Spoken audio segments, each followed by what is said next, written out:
In these slides, I will look at the three rights in the American Declaration of Independence: life, liberty, and the pursuit of happiness, and how Americans are losing out in all these three fundamental rights.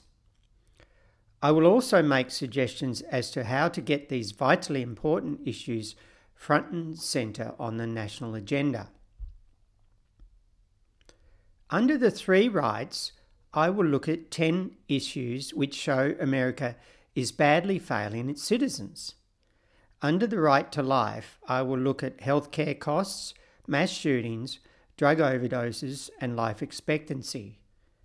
Under the right to liberty, I will look at incarceration, and under the right to pursue happiness, I will look at inequality, wages, worker benefits, tertiary education costs, and wealth transfer to the top 1%.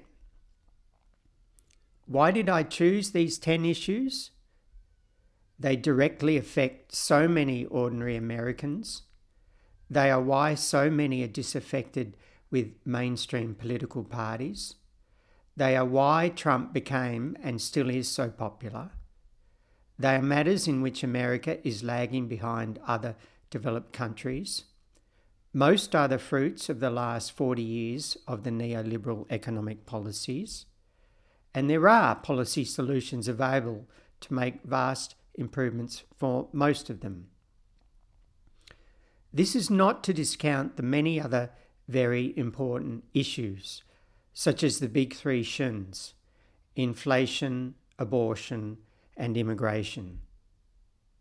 Okay, let's look at the first right, the right to life.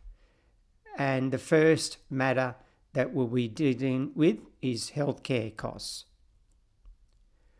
America is the only industrialized or developed nation that does not offer universal healthcare, and it spends much more on healthcare than other high-income nations.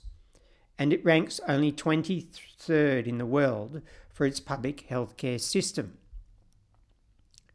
This bar chart compares spending on healthcare in OECD nations as a percentage of GDP.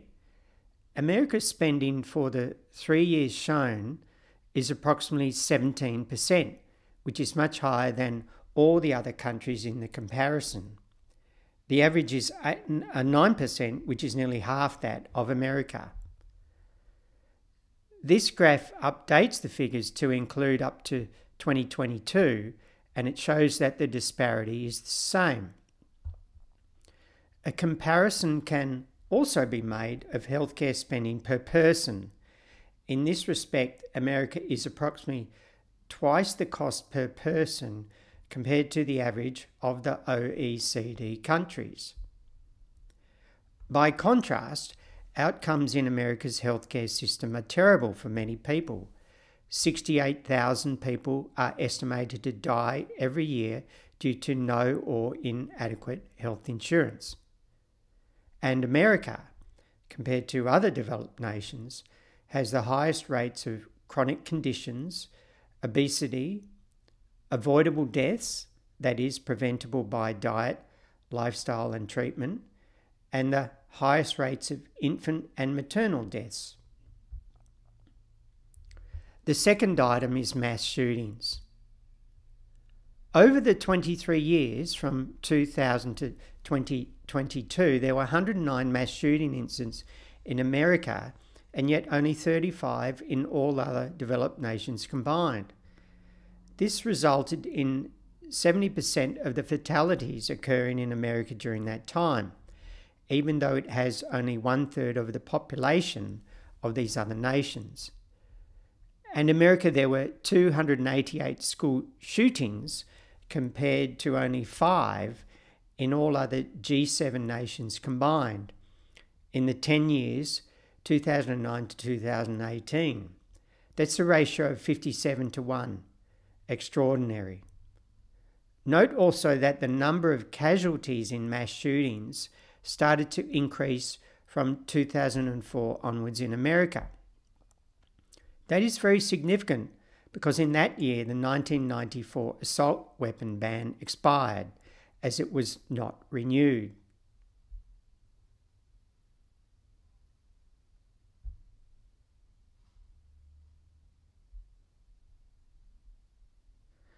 Other gun statistics are amazing. The rate of gun deaths in America is 18 times the average of other developed countries, and Americans own almost half of all the civilian guns in the world. And whereas America has 4% of the world's population, it has 44% of suicides by firearms. The third item is drug overdoses. And this comparison shows the number of drug overdose deaths in 13 developed countries in 2015, and the American number is huge, dwarfing the other nations in the comparison. This bar chart compares the drug overdose death rate between developed nations. Again, America is the highest, even though it is adjusted for population. And the figures are more recent too, from 2020. The most recent figure shows that the estimate for the year ending August 2024 is more than 89,000 drug overdose deaths in America, almost double the 2015 figure cited above. The fourth issue is life expectancy. This chart compares the life expectancy in a selection of developed nations, with the orange bar representing men and the yellow bar representing women. America is on the right-hand end. It shows that male life expectancy is 2 to 5 years less than the other countries, and female life expectancy is 2 to 6 years less. In a similar study in 2022, the results showed an average life expectancy almost 5 years shorter for men and women in America. And if we think back to the slide above, showing that America's healthcare spending is virtually twice as much per person as other developed nations, Americans are getting a really bad deal. This zeroes in on life expectancy in America and those without a college degree. Amazingly and tragically, over the 10 years to 2021, the life expectancy of those without a college degree decreased by 4 years. This is pretty much unheard of since World War II in developed nations around the world. And comparing now those with a college degree in 2021, their life expectancy was approximately 83.5 years in America, which is approximately 8.5 years more than people who don't have a college degree. Let's move on to the next right, the right to liberty, and we're looking at one factor here, incarcerations. This bar chart compares the incarceration rate of the founding NATO countries, and it shows that Americans' incarceration rate is literally off the charts. Its incarceration rate in this study is more than 4 times the rate of the nearest highest country, which is the United Kingdom. This chart also, or this graph also shows the incarceration rate. This time it's a more extensive comparison, and it shows against that on the vertical axis the violent crime rate. So the 50 American states are represented by the orange dots, and they're compared with 98 other nations around the world. And so the horizontal shows the incarceration rate. So the 50 American states is generally much higher than all or most of the other countries in the comparison. Some American states, the incarceration rate is 5 times that of other nations. And on the vertical, if we look at that now, the violent crime rate, America's violent crime rate is definitely higher than average, slightly higher than average, but it's not the highest, and some developed nations are quite high, for example, Belgium and France. Interestingly, it's not shown on this graph, But if we isolated the homicide rate in America in such a graph, it would be 10 to 20 times higher than quite a few of the other developed nations. So if we isolated for the homicide rate in America, it would be almost off the chart. Here we look at America's population and prison population compared to the world, and whilst America has 4% of the world's population, it has 20% of the world's prisoners. Just a footnote, the solution to the high incarceration rate is certainly not to defund the police or decline to prosecute. There are other much smarter options available. Now let's move on to the next right under the Declaration of Independence, the right to pursue happiness, which is predominantly economic data.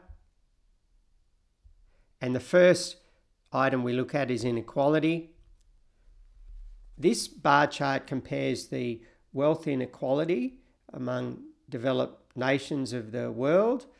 It uses the Gini index as a comparison. The Gini index is the best comparison tool used to measure inequality in a given population. A score of 0 means complete equality, and a score of 100 or 1 means complete inequality. This bar chart shows that these countries hover around about above and below 30 points, whereas America hovers around 40, which is about 30% higher wealth inequality than these other similar developed nations. Now we zero in on wealth inequality in America from 2002 to 2022, and this divides America up into 5 quintiles from 0 to 20, 20 to 40, 40 to 60, 60 to 80, 80 to 100. And so if we look at the bottom 3, represented by the red, yellow and bottle green, the bottom 60%, their wealth over the 20 years has hardly moved up a little bit.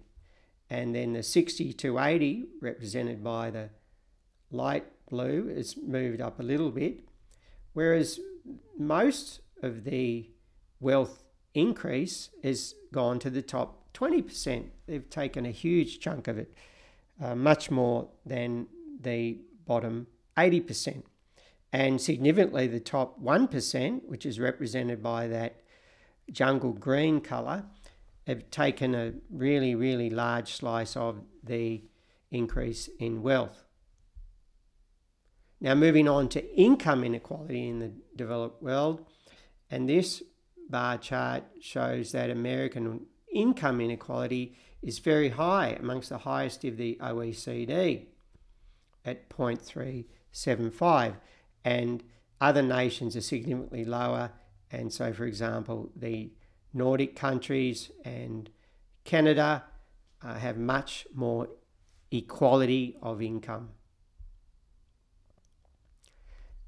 The next measure of inequality is the ladder of opportunity. This is the ability of a person to rise economically higher compared to their parents' generation. It's also called the intergenerational mobility and the economic mobility. And the ladder of opportunity is much more restrictive in America than other developed countries. This unfortunate fact led the late George Carlin to quip one time, "The trouble with the American dream is that you have to be asleep for it to come true." The next issue is wages. Since the 1970s, the typical worker has received only 0.2% per year wage growth, whereas large wage and salary gains have accrued to workers in the top half. This graph compares the increase in productivity with the average wage since World War II. The navy blue line shows the increase in productivity, which is fairly steady until 2024, whereas wage growth, the light blue line, stalls just before 1980 and shows very little thereafter. In fact, productivity grew 81% since 1979, whereas average pay increased only 29%. Therefore, productivity grew 2.7 times as much in that time, meaning that the gap has gone to increased profits and increased salaries of high-income earners. Furthermore, America has by far the lowest minimum wage in the developed world. This bar chart shows that America's minimum wage, which is across the top, is 1/3 less than most of the other developed countries in this comparison. The next issue is worker benefits. In America, employees are getting a bad deal in terms of healthcare, paid leave, paid sick days, and parental leave. In this bar chart, a comparison is made of annual leave of developed countries, including vacation and public holidays. America is at the very bottom with 0 days paid leave, whereas all the other developed countries in this comparison are much, much more generous. Here is a comparison of paid sick days in developed nations. It shows that most are fairly generous for a 10-day illness, whereas American workers would be entitled to 0 paid sick days. And America is the only developed country in the world that does not offer any parental leave, that is, paternal or maternal leave. And it is one of only 7 countries, that's right, 7 countries in the whole world that does not offer any maternity leave.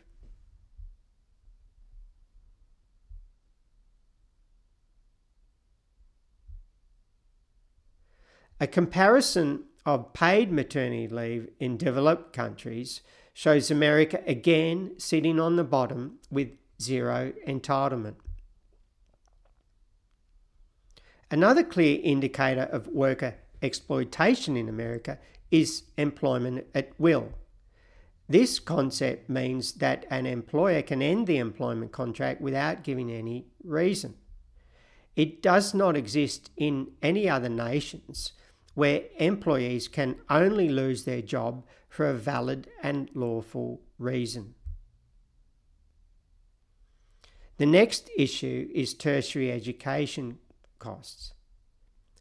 This is a comparison of tertiary education costs in a group of developed countries in 2019, and America has the second most expensive tertiary education in the world. The figures have been updated by the OECD and show similar results for 2022. The 10th and final item is the class transfer of wealth to the top 1%. Since 1975, the top 1% of Americans have taken $50 trillion from the bottom 90%. This is calculated based on income distributions in 1975, counterfactually remaining constant. And this item sums up some of the earlier economic issues discussed. This table shows how each of the 10 issues breaches the 3 rights contained in the 1776 American Declaration of Independence. The Declaration of Independence says governments are instituted among men, and it should be added women, to secure these rights to life, liberty, and the pursuit of happiness, and that whenever any form of government becomes destructive of these ends, it is the right of the people to alter or to abolish it and to institute new government. revolution is not advocated, but somehow the corporate-funded elites of both major parties need to be made to prioritise these issues. Democrats sometimes talk up their game, but tend to end up putting these issues at the back of the queue when they have power. Perversely, while taking advantage of these frustrations of everyday citizens, Trump has shown little interest in solving most of them. Where was the debate on these issues in the 2024 presidential election campaign? Life, liberty, and the pursuit of happiness has been replaced with death, incarceration, and the big business paradise. It is suggested that this table could be used and adapted, somehow made more sexy, memorable, and viral, so that its contents could be rubbed in the noses of the elites repeatedly.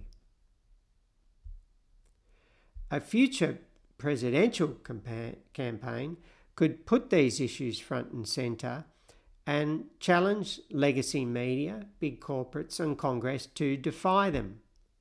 And if the candidate who does this wins office, these issues could be benchmarks to be specifically addressed, like a secular 10 Commandments.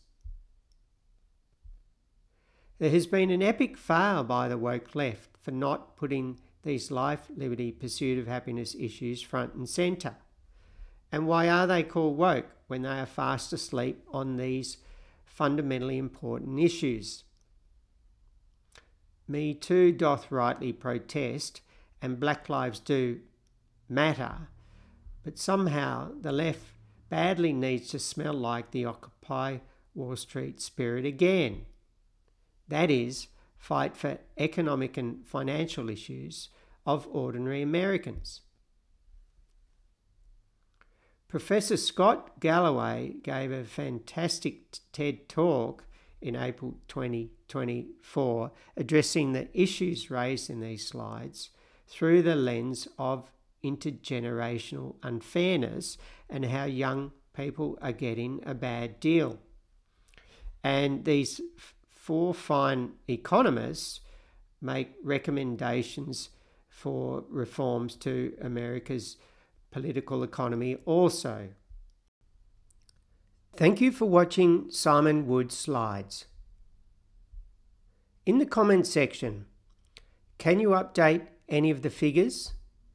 And do you have better suggestions for how to promote these issues? And what did I miss? What would be on your top 10 list of life, liberty, pursuit of happiness issues neglected in the last 40 years of neoliberalism that is hurting America and Americans? And thank you to Law Chi K in Kuala Lumpur. The 2024 election campaign barely touched on any of these issues. It is not clear that Liberals will heed the warnings of 2016 and 2024 and address these issues head on. If so, the words in the Declaration of Independence, "It is the right of the people to alter or to abolish it and to institute new government," might actually come true.